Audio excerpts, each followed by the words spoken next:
When the man who had recruited him to University of North Carolina passed away, Michael Jordan issued the following statement. "Other than my parents, no one had a bigger influence on my life than Coach Smith. He was more than a coach, he was my mentor, my teacher, my second father. Coach was always there for me whenever I needed him, and I loved him for it. In teaching me the game of basketball, he taught me about life." Goal setting might have helped Michael Jordan make his high school's varsity team, and eventually become the greatest basketball player and highest paid athlete of all time, but the truth is mentors played a key role in Jordan's success. Not only Coach Smith, who recruited him in college, but also Phil Jackson when he played for the Bulls, and Howard White, who helped him launch the iconic Jordan brand for Nike. Goal setting might help ignite motivation through autonomy, challenge, and success, but this combination requires connectedness, the guidance and support of a coach, and an enabling environment. In an educational context, this means that, while goal setting can enhance learning, students must first learn how to set and pursue goals. Once we understand this, it becomes very easy to reap the benefits of student goal setting and avoids its pitfalls. All it takes is approaching goal setting as a set of understandings, skills, and dispositions that needs to be taught like any other. The sequence is very much the same you would use for any well-designed unit. Goal setting needs to be taught because few students set goals, or do it effectively by themselves. And they don't because they do not necessarily see the point, or know how it works. Thus, we must start by establishing the relevance of the practice. Then, model it, structure it, and provide ongoing feedback. Relevance means helping students understand that goal setting is important, and this in a way that helps them relate and buy into the process. Just like when you introduce any new unit, a good solution is to start with real-life examples, success stories that were made possible by goal setting. You might refer to Michael Jordan, as we did here, but to ensure they are inspiring, you can also ask students to research their own case studies. At this point, it can be a good idea to have them create vision boards, and to display them all over the classroom so that it features their dreams and aspirations. Another way to highlight the relevance of goal setting is to model it yourself. Maybe your vision is to contribute to the advancement of science by ensuring all of your students learn how to conduct a proper experiment. Share that with them, and a first goal in that direction, let's say, embedding one hands-on lab per week in your lessons. They will not only see you walk the talk, but also see goal setting in action, and the positive changes that it makes possible. To really mirror their situation, you can even derive your goal from a self-assessment based on a student survey. And you can track your progress and ask for their feedback over time. Demonstrating vulnerability and growth mindset in this way can do wonders for your class culture and relationships. We borrow this particular technique, and many ideas in this video, from the book, A Teacher's Guide to Standards-Based Learning, which has a whole section on goal setting and is a very worthwhile read. Having established its relevance and modeled goal setting, we are ready for some direct instruction. Just like any new skill, goal setting needs to be broken down and taught explicitly. How are students to set, pursue, and achieve their goals?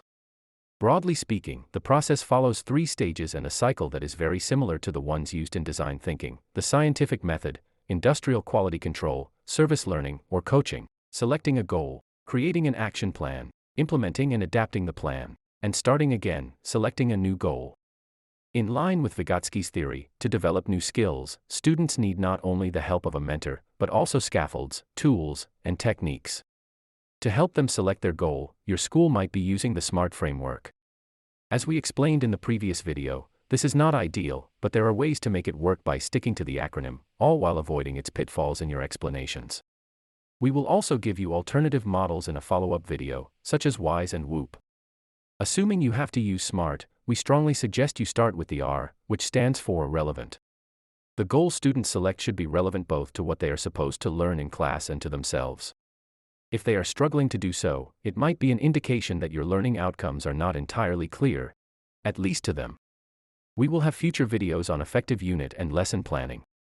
For now, this can be an opportunity for you to reiterate what they should be able to understand and do by the end of the unit, and what the progression looks like to get there. This is also a great way to frame your feedback. If students have a clear picture of where they are and what gaps still remain, selecting a goal should be quite straightforward. But this only makes goals half relevant. Yes, being able to identify the purpose of a historical source might help them with their critical evaluation, and thus with their summative class presentation. But why should they care? To make it relevant to them, you can help students connect this small step to the ultimate vision displayed on the classroom walls. You should also ensure that the goal is not comparative, but self-referenced, a personal best goal, as Andrew Martin calls them. A good strategy to help students buy into the goal-setting process is to pair their academic goal with a non-academic one. This will work great for DP students who are engaged in creativity, activity, and service, but any student can set a goal that matters to them outside of school, whether it is starting a meditation practice, visiting all art museums in the city, or engaging in social activism. Whatever the goal is, intrinsic, positive rewards are key. Yet, when needed and appropriate, you might also leverage loss aversion. This cognitive bias means that we are more driven to avoid potential losses than to make potential gains. As we know, what drove Michael Jordan's efforts was the desire to avoid future rejection and regret. According to his mentor Howard White, he once explained, "Whenever I was working out and got tired and figured I ought to stop, I'd close my eyes and see that list in the locker room without my name on it. That usually got me going again." For some students, this can be an effective way to help they regain a sense of efficacy after a setback. As a last resort, you can even set some of your students' goals with them, or even for them. This form of differentiation can still ignite motivation if you present it as a challenge. And it does help improve their self-directedness, which can start by pursuing goals as a way to learn how to set them. The same is true for the next step. Their goal in mind, some students will be able to design an action plan right away. For others, you will have to provide options, a portfolio of strategies they can choose from. And for some, you might need to be even more directive. Before moving to the action plan, you want to make sure that your students' goals are not only well identified or relevant, but also well defined. In the SMART model, this means that they should be specific, measurable, and achievable. As you know from our previous video, specificity and measurability can be problematic. They might lead students to set performance goals exclusively focused on a grade, rather than a mastery goal aimed at learning. To be effective, goals don't necessarily have to be quantifiable. Maybe a student's goal is to answer an economic question by creating the necessary supply and demand diagram, rather than by relying on the ones you still provide as scaffolds. This is a categorical yes or no goal, not a measurable one. Yet, it is a good goal. It is observable, can be checked and tracked, and is aligned with an important learning outcome in your class. This is what measurable should mean if you need to use the SMART framework. You can work around it by explaining that there are levels of measurement. All that matters is that there is a way for students to answer the question, how will you know if you are reaching your goal? For this, the goal simply needs to be standard-based and open to feedback and tracking. The action plan will need to be quantifiable, but that is different from the goal itself. The goal is to develop the skills and understandings needed to answer a type of microeconomic question without external support. The plan to get there is to spend 10 minutes per day on this type of exercise for the next 2 weeks. To be able to create an action plan, the student will need a goal that is actionable. This is what specific should mean. Getting 100% on the next test, nothing less, is a very specific goal. But it is not really actionable. How is the student supposed to achieve that? Just work harder. Even if their plan is to start dedicating 10 extra minutes per day to the class, what are they supposed to do during that time? To be actionable, a goal has to be a competence, a demonstration of understanding, skill, or disposition. Not a level of performance. It has to be something someone can control or, to use the language of attribution theory, something internal. A goal should not be something external and temporary, like a grade, but an enduring attribute, like mastering a concept or a technique. Yes, Michael Jordan did set out to make the varsity team, but this was a vision more than a goal, and he probably wouldn't have succeeded if he hadn't set actionable goals, such as mastering free throws and three-point shoots. This perfectly illustrates an important characteristic of good goals: they should be sustainable, leading to enduring habits, understandings, or skills that can be built upon. The last step in this first stage where students set their goals is to ensure they are achievable. In the SMART framework, this means that they should be hard to reach, but not too hard. While this is important, there is again a risk that students will simply say, well, I want to get 90% on the next test then, not 80 or 100. In reality, good goals are not only just right in terms of challenge, but also adjustable. They can be broken down into smaller steps and organized as progressive increments. In the example we mentioned, the student might first make sure he remembers which axes represent price and quantity. Then, understand which curve plots the quantities supplied, and which curve plots the quantities demanded, because one goes up with price, while the other goes down. Once they are comfortable and confident, they can move on to representing changes in supply and demand. Here, they will be careful not to confuse a movement along the curve and a movement of the curve itself. For this, they might anticipate misconceptions and devise solutions by clarifying their own terminology. If supply increases, the curve shifts to the right, because this is the axis that represents quantities, not towards the top as one might intuitively think. As a consequence, quantities demanded will be greater, even though the curve does not change. Broken down into small, incremental steps, the goal is almost ready to be turned into an action plan. Before moving on to that second stage, however, students should make sure that their goal is time-bound. A deadline is important, as the SMART framework insists, but it is not enough. Students need an actual timeline, which is what their action plan will bring. But it just won't work unless their goal is appropriately scaled, and unless we coach their time management by putting ourselves in their shoes, or rather in their minds. For neurological and socio-cultural reasons, the adolescent brain tends to have a specific, short-term time horizon. For many students, what matters is what they have to do today, and this week.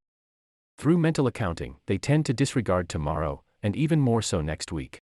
Eventually, one of the goals of goal setting will be to help them set and pursue complex, long-term goals. But, to acquire this skill, they should first practice simple, short-term goals. These immediate goals can be pursued directly, right away, and achieved in the extended present. The question should not be, how long will you need to achieve this goal, but, what progress can you make by the end of the week? And what will you need to do each day? This will also make it much easier to organize goal setting for your entire class. Once they have set their goal, students should design their action plan. This plan will simply schedule how to progress through small, incremental steps, with a timeline, checkpoints, and concrete commitments. In addition to difficulties, it is also important to anticipate obstacles and how they will be addressed. To be completely realistic, students might also specify what they will need to change and sacrifice to reach their goal. Just like during any guided practice, teachers play a prominent role at this second stage of goal setting. As we said, student goal setting is a good opportunity to make sure that your units have clear learning objectives. Likewise, helping them operationalize their goals and create a concrete action plan will require that you detail the progressive development of knowledge, skills, and understandings leading to these objectives, as well as common difficulties along the way. The ideal would be a combination of Marzano's proficiency scales and Gawanda's checklist. This will be the topic of a future video. Clarifying your learning objectives and the steps building up to them can take quite a bit of work, and even more so to articulate this progression across your entire year, and then vertically across grade levels. But when students seem lost, it allows you to work with them to diagnose where they went off track, and make a goal to catch up in a reasonable amount of time. It will also make it easier to provide opportunities to high and fast achievers to extend their learning in useful ways, notably if you worked with colleagues to articulate these steps horizontally, across subjects. This will all be covered in future videos. For now, what matters for successful goal setting is that students clarify how, practically speaking, they will go from where they are to where they need to be. What are they going to do, and when?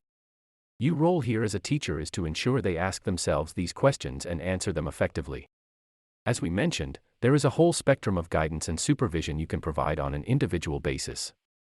You can simply explain what an action plan should look like, instruct them to create theirs, and review it briefly with them. But you can also suggest strategies. Finally, you might need to provide not just options, but a full roadmap, at least at first. Sitting down and conferencing with students, either one-on-one or in small groups if they have similar goals, might seem time-consuming, but it is likely necessary, at least at first, to help them acquire the skill and avoid the shortcuts that make goal setting artificial and ineffective. At the final stage, students implement their plans, actively pursue their goals and, very importantly, regularly check their progress and make adaptations if necessary. The single, overwhelming reason why goal setting does not live up to its potential benefits in schools is because it tends to be a one-off exercise. There are two issues here. Just like for any other skill, students should not move on to independent practice before they have developed the skill through guided practice. For this, they need frequent reminder and feedback. A good strategy can be to have students keep a learning journal. This helps make the learning personally relevant, collect valuable data, and support student self-assessment and self-regulation. To be effective, it should come with scaffolds, for instance by providing a template structuring students' reflection with scheduled checkpoints and prompts. And again, it is important to take the time in class for students to discuss their progress, and for you to coach those who need it. Heffelbauer Italia suggest instituting reflective Fridays to create a class culture where goal setting is embedded in the weekly routine. In addition to journals, goal tracking forms can also help students visualize their progress, for instance how they climb up the checklist you created with them towards mastery on a standard. But goal setting should also inform and shape your feedback. What better way to make sure your comments on an assessment are impactful than to frame them as feedback on students' progress toward their goals? Goal setting is also a fantastic avenue for homeschool partnerships. You might not always have good news to share with parents in terms of performance, but goal setting can help you show students' progress in other ways. It not only gives great visibility on the learning, but it can also help bring parents into the process. Making them aware of their children's goals and action plans, they can relay at home some of your support and expectations. They become true partners in their education. Once students reach their goals, taking the time to acknowledge and celebrate this milestone is of course key. But goal setting should also be a continuous practice. One goal achieved, students should now set their next one. Goal setting should not be or feel like an exception. It should be the norm. Turning it into a cyclical process ensures that it is a regular practice. Students will not only keep reaping its benefits, but also become much better at it. So, let's recap what makes goal setting effective. If you are into acronyms, we suggest you modify the traditional SMART model and encourage your students to reach for S.T.A.R.S, meaning goals that are subjectively important and based on the unit's standards, trackable, with a timeline, actionable, with an adjustable action plan, realistically challenging, and regularly revisited, and finally sustainable, something you can build on once achieved to set a new goal.